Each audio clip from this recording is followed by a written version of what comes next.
हम सभी ने अपनी ज़िंदगी में कभी न कभी किसी श्राप से जुड़ी कहानी तो ज़रूर सुनी होगी। कुछ लोग इस पर विश्वास करते हैं और कुछ इसे सिर्फ कहानियों का हिस्सा समझते हैं। पर क्या सच में किसी श्राप की कोई असली ताकत होती है? कुछ कहानियाँ डरावनी होती हैं और उनमें शैतानी मूर्तियों का जिक्र होता है, जो लोगों के जीवन में भयानक परिणाम लाते हैं। ऐसे ही एक खास कहानी है स्वानसी डेविल की, जो एक श्रापित मूर्ति के रूप में जानी जाती है और उसके आसपास घूमती है। आज हम इस खौफनाक कहानी पर ध्यान देंगे और देखते हैं कि क्या ये कहानी असल में सच्चाई है या सिर्फ एक अफवाह। इस कहानी की शुरुआत होती है 14th सेंचुरी से, जब पहली बार सेंट मैरी चर्च को बनाया गया। St. Mary Church is a historic landmark located in Swansea, Wales. Built in the 14th century, it has stood as a symbol of resilience and faith amidst the changing times. Over the centuries, it has witnessed political turmoil, natural disasters, and wartime devastation, yet it has remained a beacon of hope for the community. With its timeless architecture and rich history, St. Mary Church continues to inspire awe and reverence among visitors and locals alike. Church के बनने की खुशी को Swansea के वासियों ने बहुत ही धूमधाम से मनाया, क्योंकि स्वानसी के लोग करीब 2 सदियों से चल रहे राजनीतिक उतार चढ़ाव और सत्ता की जंग से निकले थे। इसलिए इस चर्च का खुलना उनके जीवन में एक उम्मीद की किरण थी। पर दुख की बात यह है कि उनकी ये खुशी ज़्यादा दिन तक नहीं टिकी। चर्च का दरवाज़ा खुलते ही स्वानसी के लोगों पर ब्लैक डेथ यानी कि बुबोनिक प्लेग का अटैक हुआ। The Black Death, also known as the bubonic plague, struck Swansea shortly after the opening of St. Mary Church in the mid-14th century. पर इस बीमारी के बावजूद स्वानसी एक विकसित शहर का रूप लेने में कोई देरी नहीं किया। जैसे जैसे शहर बढ़ता गया, लोगों का ध्यान चर्च पर से हट गया।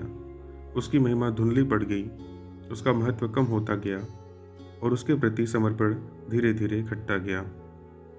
The neglect of St. Mary's Church in Swansea is evident in its deteriorating condition, exacerbated by the adverse weather conditions prevalent in the region.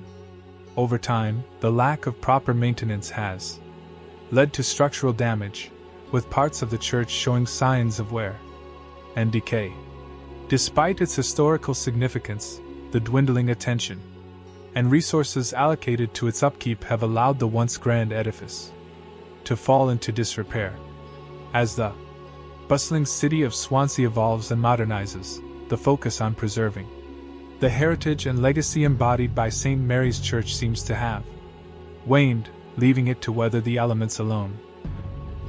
1739 तक चर्च में कुछ छोटे छोटे रिपेयरिंग के काम होते रहे, और 19th सेंचुरी में जब क्वीन विक्टोरिया ने रिस्टोरेशन पर पूरे यूरोप में काफ़ी जोर दिया, तब उनमें से एक सेंट मैरी चर्च भी था। इस वक्त चर्च को पूरी तरह से रिनोवेट करने के लिए उस समय के मशहूर आर्किटेक्ट सर आर्थर ब्लूमफील्ड को डिज़ाइन करने के लिए सेलेक्ट किया गया, जिन्होंने 50 से भी ज़्यादा चर्च को डिज़ाइन किया था। पर कहानी में ट्विस्ट आता है जब एक फ्रस्ट्रेटेड आर्किटेक्ट की एंट्री होती है। ऐसा एक्सपर्ट्स का मानना है कि पहले सेंट मैरी चर्च को डिज़ाइन करने का काम इस आर्किटेक्ट को मिलना था, पर हुआ इसका उल्टा, जिससे वो आर्किटेक्ट काफ़ी ज़्यादा गुस्सा था।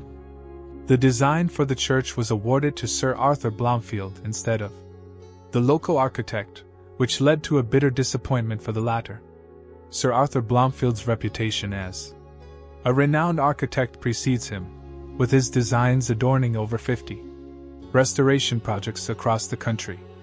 However, for the local architect whose proposal for St. Mary's Church was rejected, this decision came as a bitter blow. उसके बाद उस लोकल आर्किटेक्ट ने सेंट मैरी चर्च के सामने एक ज़मीन खरीदी और उस पर एक घर बनाया, जिसमें उसने एक शैतान की मूर्ति लगाई। हर बार जब चर्च के सामने से गुजरने वाले लोगों को देखता, तो वो कहता था, जब ये चर्च मिट्टी में मिल जाएगा, तब मेरा शैतान ज़ोर ज़ोर से हंसेगा। धीरे धीरे लोगों में आर्किटेक्ट की अंधविश्वास वाली बात फैलने लगी और लोगों में डर पैदा होने लगा।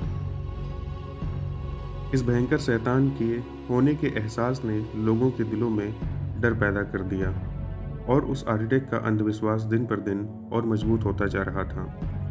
पूरे शहर में एक अंधेरा छाने लगा। वहाँ के लोगों उस शैतान को ओल्ड निक कहकर बुलाने लगे। तभी वर्ल्ड वॉर 2 का दौर आता है और जर्मनी की सेना ने स्वानसी पर अटैक कर दिया।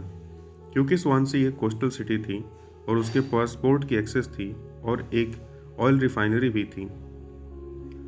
1940 से लेकर 1943 तक के बीच में स्वानसी पर एक के बाद एक कई हमले हुए, पर उनमें से एक जो फरवरी 1941 में हुआ वो काफ़ी खतरनाक था।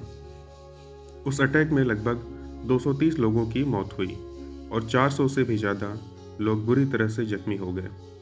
जैसे ही धुएं का बादल हटा, वहाँ के लोगों ने टुकड़ों को समेटा और देखा कि सेंट मैरी चर्च जलकर राख हो चुका है। और जब उनकी नज़र पास खड़े लाल इमारत पर पड़ी तो देखा कि वो शैतान की मूर्ति इस तबाही के मंजर पर मुस्कुराती हुई नजर आ रही है। लगभग 2 दशक तक सेंट मैरी चर्च की ज़मीन खाली रही। 1959 में दोबारा से कंस्ट्रक्शन शुरू किया जाता है और ओल्ड निक का घर 1962 में डिमोलिश करके शॉपिंग मॉल में बदल दिया गया। उसके बाद डेविल कहाँ गया किसी को पता नहीं। लोगों को लगा कि वो चला गया। As for the devil, it disappeared in the dead of night, or so they thought. In 1982, after 20 years missing, historian Rowley Davies put out a request for the devil's whereabouts in the South Wales Evening Post. Engineer Glenn Lewis, on vacation from his work in Germany, saw the paper and remembered seeing the devil back in 1964, 2 years after it disappeared. He contacted Davies and directed him to a family who once ran an antique shop. 2019 में old निक को एक नए घर में shift कर दिया गया। आजकल उसका घर स्वानसी म्यूजियम है। अब लोगों का कहना है कि यह मूर्ति स्थापित नहीं है। चर्च का गिरना कोई प्रोफेसी नहीं थी, बल्कि एक कोइंसिडेंस था। आप किस बारे में क्या राय है, हमें कमेंट करके बताएं। धन्यवाद और हमारे साथ जुड़े रहें। और अगर आपने ये कहानी पसंद की तो हमारे चैनल को लाइक करें, शेयर करें और सब्सक्राइब करना ना भूलें। अगले मौके तक क्यूरियस रहिए और नए रहस्यों को एक्सप्लोर करते रहिए। मिलते हैं अगले वीडियो में। तब तक के लिए जय हिंद, वंदे मातरम।